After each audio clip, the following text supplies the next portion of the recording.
آپ کو نبی کریم صلی اللہ علیہ وآلہ وسلم کے معجزے کے بارے میں مکمل تفصیل سے بھی بتائیں گے کہ کس طرح اللہ تعالیٰ نے آپ کے ہاتھوں چاند کے 2 ٹکڑے فرمائے۔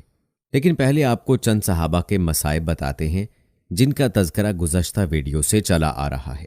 پیارے دوستو، ایمان لانے والے جن لوگوں پر ظلم ڈھائے گئے ان میں سے ایک حضرت خباب بن ارط رضی اللہ تعالیٰ عنہ بھی ہیں۔ کافروں نے انہیں اسلام سے پھیرنے کی کوششیں کی مگر یہ ثابت قدم رہے۔ انہیں جاہلیت کے زمانے میں گرفتار کیا گیا تھا، پھر انہیں ایک عورت انمار نے خرید لیا۔ یہ ایک لوہار تھے۔ نبی اکرم صلی اللہ علیہ وآلہ وسلم ان کی دلجوئی فرماتے تھے، ان کے پاس تشریف لے جایا کرتے تھے۔ جب یہ مسلمان ہو گئے اور انمار کو یہ بات معلوم ہوئی تو اس نے انہیں بہت خوفناک سزائیں دیں۔ وہ لوہے کا کڑا لے کر آگ میں گرم کرتی، خوب سرخ کرتی، پھر اس کو حضرت خباب رضی اللہ تعالی عنہ کے سر پر رکھ دیتی۔ آخر حضرت خباب رضی اللہ تعالی عنہ نے آپ صلی اللہ علیہ وآلہ وسلم سے اپنی مصیبت کا ذکر کیا تو آپ نے ان کے لیے دعا فرمائی۔ نبی اکرم صلی اللہ علیہ وآلہ وسلم کی دعا کے فوراً بعد اس عورت کے سر میں شدید درد شروع ہو گیا۔ اس سے وہ کتوں کی طرح بھونکتی تھی۔ آخر کسی نے اسے علاج بتایا کہ وہ لوہا تپا کر سر پر رکھوائے۔ اس نے یہ کام حضرت خباب رضی اللہ تعالی عنہ کے ذمے لگایا۔ اب آپ وہ حلقہ خوب گرم کر کے اس کے سر پر رکھتے۔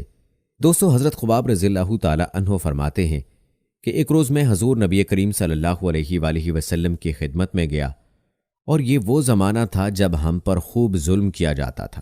میں نے آپ صلی اللہ علیہ وآلہ وسلم سے عرض کیا، اے اللہ کے رسول صلی اللہ علیہ وآلہ وسلم، کیا آپ ہمارے لیے دعا نہیں فرماتے؟ میرے الفاظ سنتے ہی آپ سیدھے ہو کر بیٹھ گئے۔ آپ کا چہرہ مبارک سرخ ہو گیا۔ پھر آپ صلی اللہ علیہ وآلہ وسلم نے فرمایا، تم سے پہلی امتوں کے لوگوں کو اپنے دین کے لیے کہیں زیادہ عذاب برداشت کرنے پڑے۔ ان کے جسموں پر لوہے کی کنگھیاں کی جاتی تھیں جس سے ان کی کھال اور ہڈیاں الگ ہو جاتی تھیں، مگر یہ تکالیف بھی انہیں ان کے دین سے نہ ہٹا سکیں۔ ان کے سروں پر آرے چلا چلا کر ان کے جسم 2 کر دیے گئے، مگر وہ اپنا دین چھوڑنے پر تیار پھر بھی نہ ہوئے۔ اس دین اسلام کو اللہ تعالیٰ اس طرح پھیلا دے گا کہ سنا کے مقام سے ہجر موت جانے والے سوار کو سوائے اللہ تعالیٰ کے کسی کا خوف نہیں ہوگا، یہاں تک کہ چرواہے کو اپنی بکریوں کے متعلق بھیڑیوں کا ڈر نہیں ہوگا۔ دوستو، معلوم ہوا کہ اس دین کو اللہ پاک نے قربانیوں کے ساتھ جوڑا ہے۔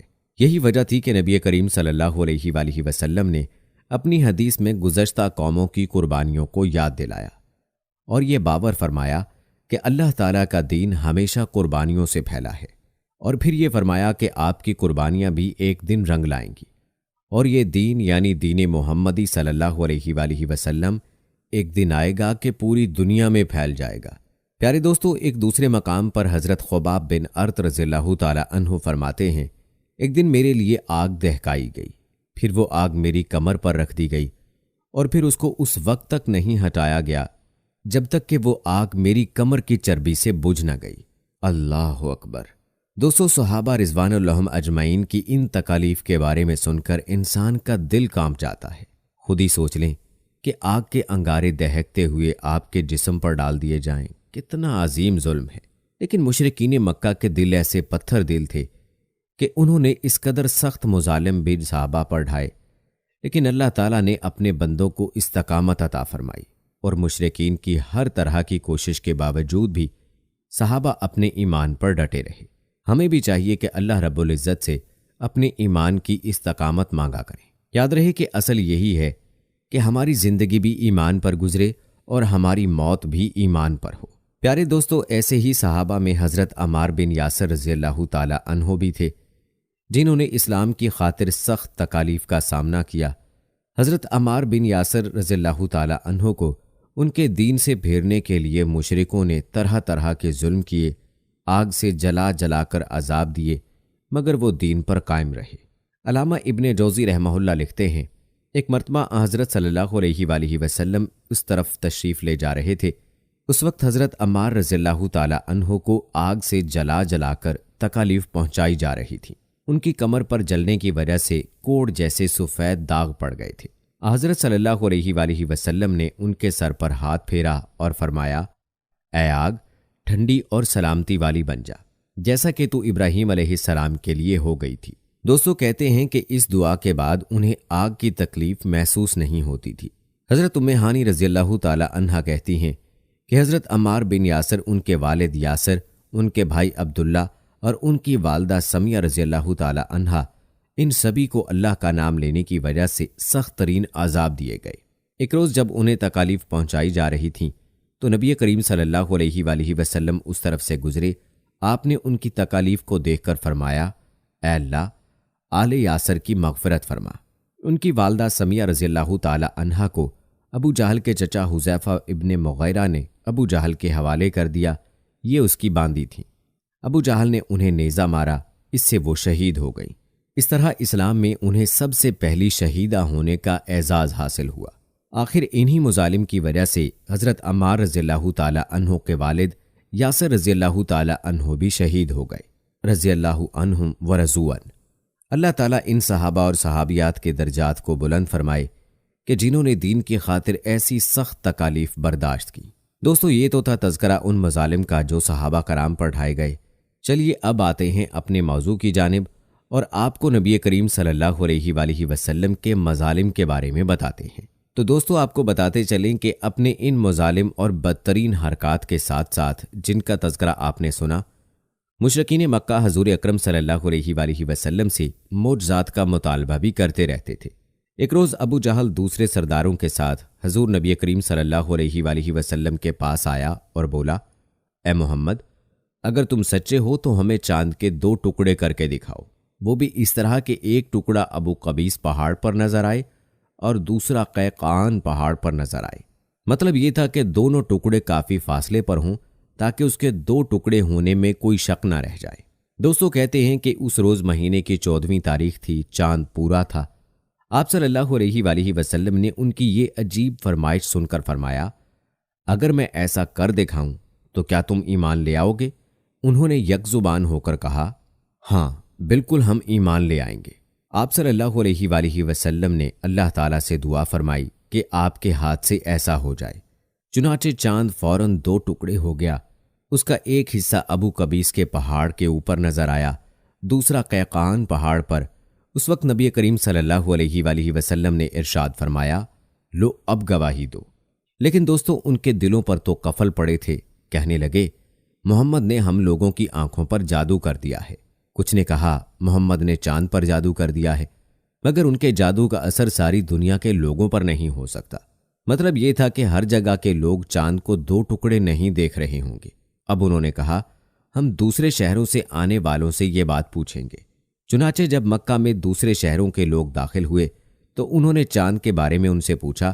آنے والے سب لوگوں نے یہی کہا، ہاں ہاں ہم نے بھی چاند کو 2 ٹکڑے ہوتے دیکھا ہے۔ یہ سنتے ہی مشرک بول اٹھے، بس پھر تو یہ عام جادو ہے، اس کا اثر سب پر ہوا ہے۔ کچھ نے کہا، یہ ایک ایسا جادو ہے جس سے جادوگر بھی متاثر ہوئے ہیں، یعنی جادوگروں کو بھی چاند 2 ٹکڑے نظر آیا ہے۔ پیارے دوستو اسی پر اللہ تعالیٰ نے سورہ قمر کی آیات نازل فرمائی۔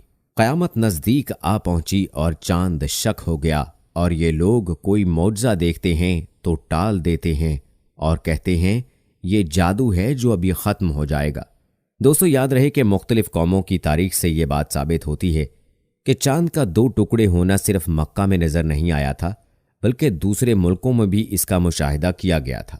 دوستو ابو نعیم رحمہ اللہ نے دلائل میں اس معجزے کے واقعے کی تفصیل حضرت عبداللہ بن عباس رضی اللہ تعالی عنہ سے اس طرح نقل کی ہے کہ جناب رسول اللہ صلی اللہ علیہ وآلہ وسلم کے پاس مشرکوں کا ایک گروہ آیا، جس میں ولید بن مغیرہ، ابو جہل، عاص بن وائل، عاص بن ہشام، اسود بن عبد المطلب اور نضر بن حارث بھی تھے۔ انہوں نے حضرت صلی اللہ علیہ وآلہ وسلم سے کہا کہ اگر آپ واقعی سچے ہیں تو اپنی سچائی کے ثبوت میں چاند 2 ٹکڑے کر کے دکھائیں، اس طرح کہ اس کا ایک ٹکڑا قبیس کی پہاڑی پر اور دوسرا ٹکڑا قیقان پر ہو۔ نبی اکرم صلی اللہ علیہ وآلہ وسلم نے پوچھا کہ اگر ایسا ہو گیا تو کیا تم لوگ ایمان لے آؤ گے؟ کہنے لگے ہاں۔ وہ رات 14ویں تھی اور چاند آسمان پر پورے آب و تاب کے ساتھ جگمگا رہا تھا۔ نبی اکرم صلی اللہ علیہ وآلہ وسلم نے اللہ تعالیٰ سے دعا کی کہ یا اللہ ان مشرکوں کا سوال پورا فرما دے۔ پھر آپ صلی اللہ علیہ وآلہ وسلم نے انگلی سے اشارہ کیا تو تو چاند اسی طرح دو ٹکڑے ہو گیا جس طرح کافروں نے کہا تھا۔ حضرت صلی اللہ علیہ وآلہ وسلم نے فرمایا، اے ابو سلمہ اور ارقم، اس پر گواہ رہنا۔ دوستو یاد رہے کہ اس معجزے کو شق القمر کا نام دیا جاتا ہے، اور یہ معجزہ نبی کریم صلی اللہ علیہ وآلہ وسلم کے بڑے معجزات میں سے ایک ہے۔ یاد رہے کہ اللہ تعالیٰ اپنے انبیاء کو مختلف معجزات سے نوازتا ہے تاکہ ان معجزات کو دیکھ کر ان کی اقوام اللہ تعالیٰ پر ایمان لے آئیں اور اللہ تعالیٰ کی قدرت کو تسلیم کر لیں۔ لیکن دوستو جو لوگ ازلی بدبخت ہوتے ہیں وہ اللہ تعالیٰ کے معجزات کو اپنی آنکھوں کے ساتھ دیکھنے کے بعد بھی ان کا انکار کر دیتے ہیں۔ یاد رہے کہ حضرت موسیٰ علیہ السلام کو بھی اللہ تعالیٰ نے کئی معجزات عطا فرمائے تھے تاکہ فرعون اور اس کی قوم اپنی سرکشی کو چھوڑ کر اللہ رب العزت پر ایمان لے آئیں اور اللہ کے نبی کا مان کر ان کی پیروی کریں۔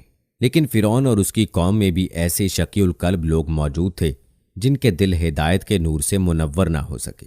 حضرت موسیٰ علیہ السلام کو اللہ تعالیٰ نے یہ معجزہ عطا فرمایا تھا کہ جب اپنا عصا پھینکتے تھے وہ ایک بڑا اژدہا بن جاتا تھا، اور آپ علیہ السلام کے اس معجزے کو بھی فرعون کے لوگوں نے جادو کہا۔ پھر فرعون نے اپنے زمانے کے جادوگروں کو اکٹھا کیا تاکہ حضرت موسیٰ علیہ السلام کے معجزے کا مقابلہ کریں۔ جب جادوگروں نے اپنی رسیاں پھینکیں تو وہ سانپ بن گئیں، اور ادھر حضرت موسیٰ علیہ السلام نے اپنا عصا پھینکا تو وہ اژدہا بنا اور سارے سانپوں کو نگل گیا۔ دوستو کہتے ہیں کہ آپ علیہ السلام کے معجزے کو دیکھ کر بہت جادوگر بھی اللہ کی قدرت پر ایمان لے آئے تھے، لیکن فرعون نے پھر بھی انکار کیا اور حضرت موسیٰ علیہ السلام کو بڑا جادوگر کہا۔ پیارے دوستو، کہنے کا مقصد یہ ہے کہ جو بدبخت ہوا کرتے ہیں ان کے دلوں پر مہر لگ جاتی ہے اور وہ حق کو دیکھنے کے باوجود بھی تسلیم نہیں کرتے۔